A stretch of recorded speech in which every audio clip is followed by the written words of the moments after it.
Right, in today's tutorial we're going to make a dwarf dendrobium orchid.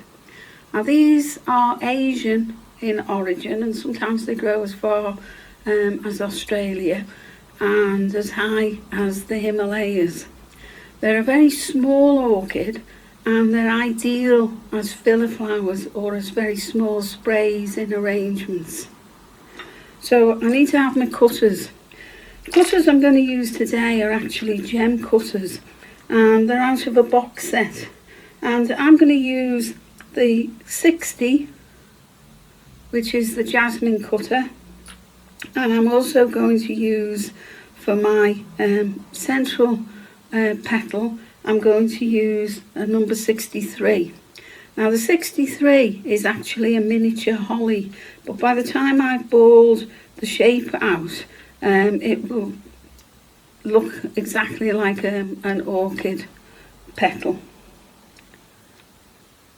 I can do a slightly larger one, and if I'm going to do that, then I would use a number 17 out of the same cutter box, and this is usually used for a baby cymbidium orchid, and I could use the small cymbidium petal cutter, and that's number 8.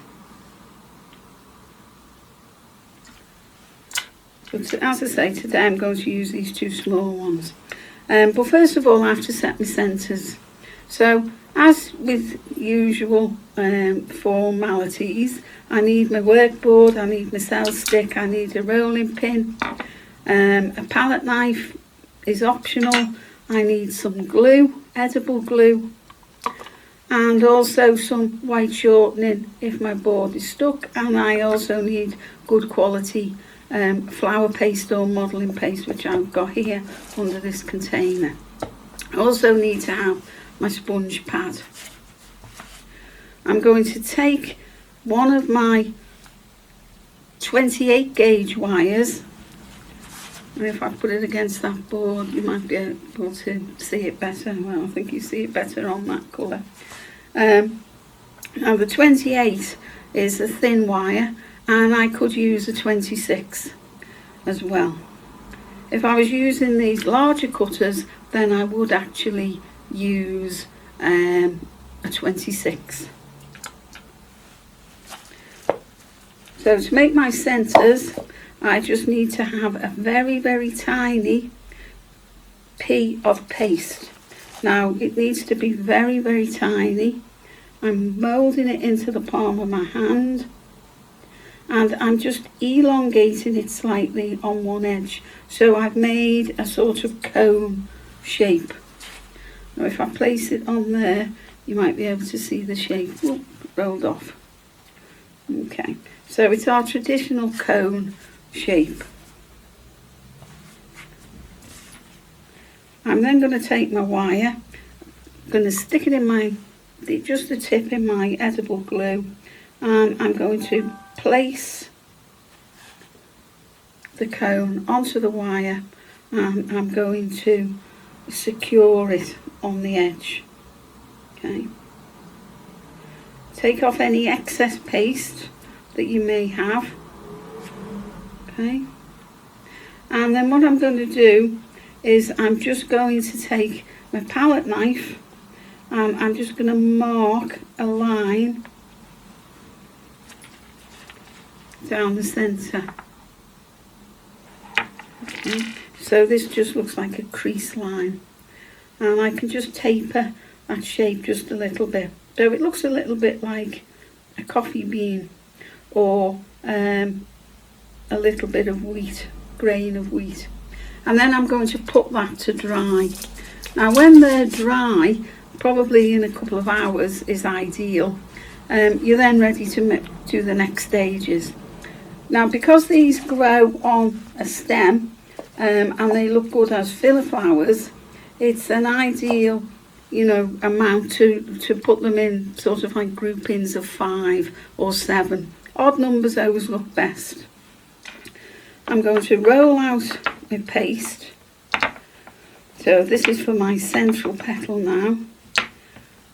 Rolling out the paste. remember it needs to be nice and thin.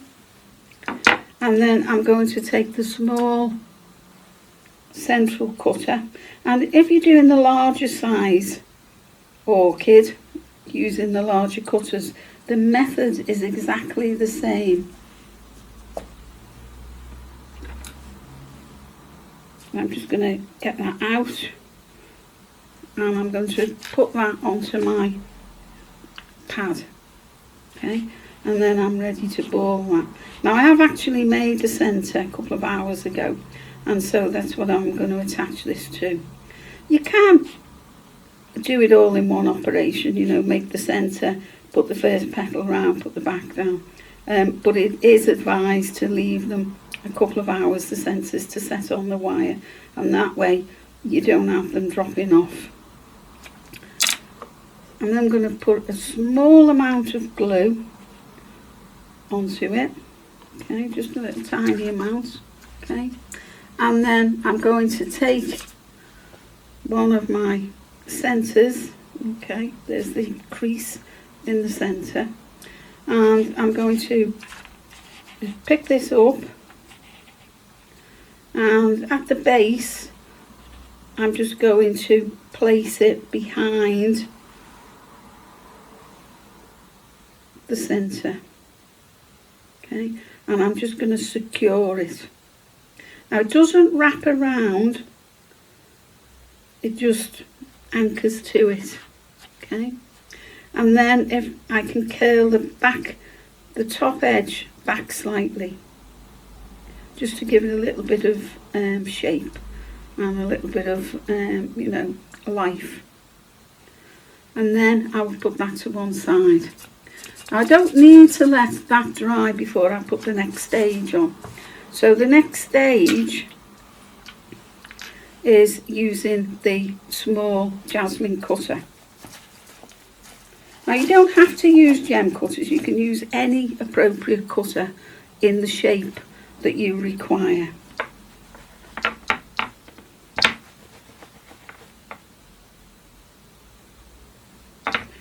Rolling that out nice and thinly, okay, and I'm taking my cutter and I'm rolling it out, and I'm taking my excess away, and I'm putting that underneath my plastic bowl or container, and then I'm just going to move this, transfer this onto my pad,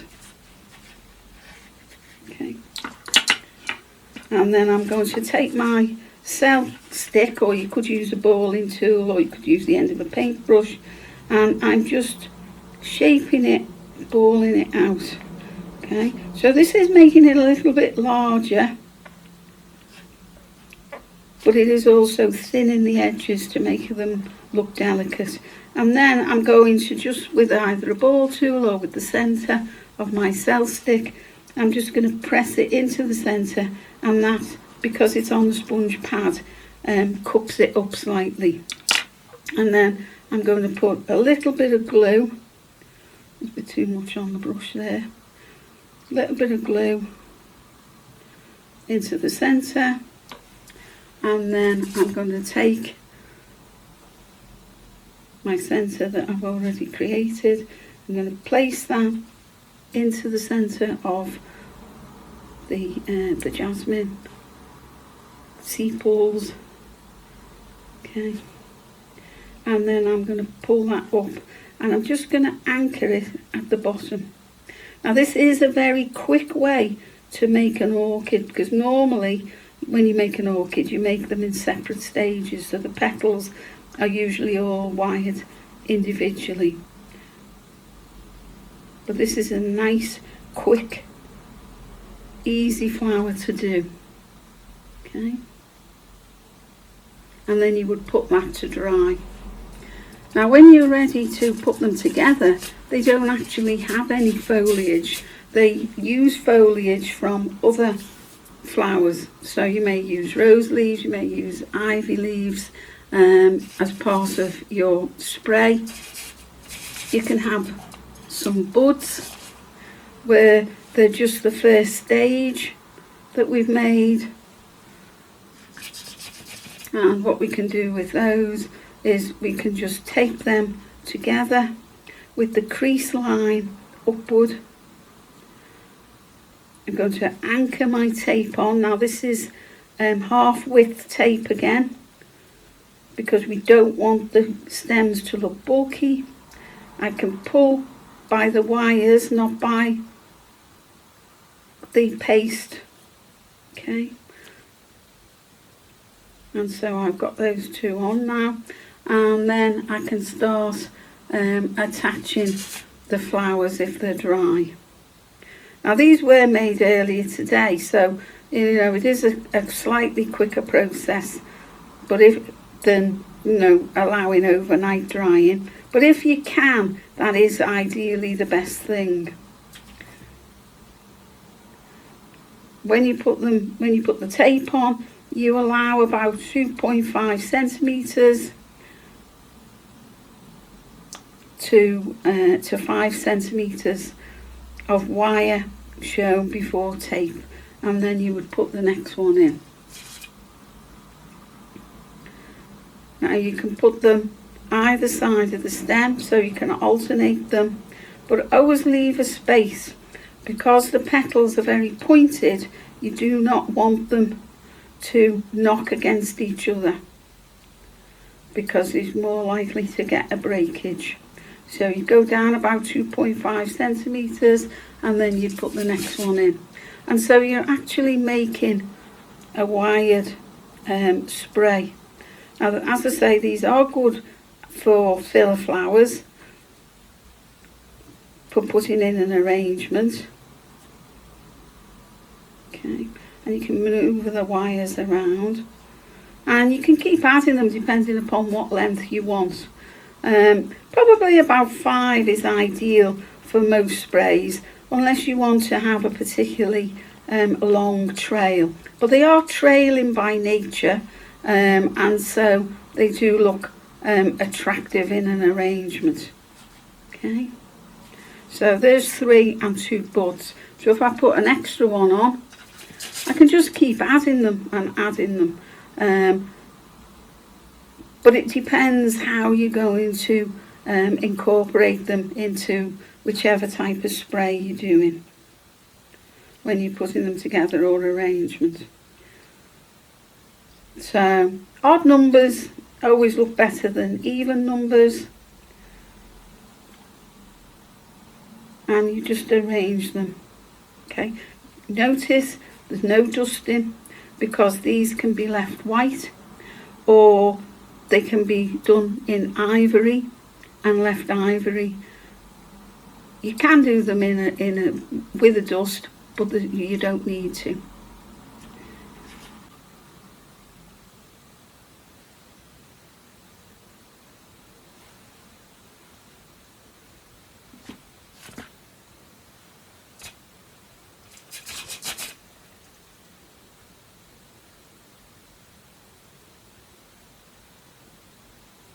I can keep adding them. Let's get a bit of extra tape.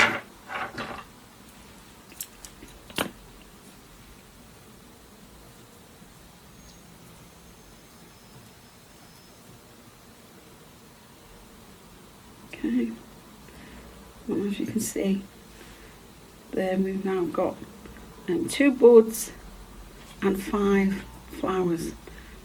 The more you put on, the larger the spray you make. And then if I take my wire cutters, I can just trim off the edge.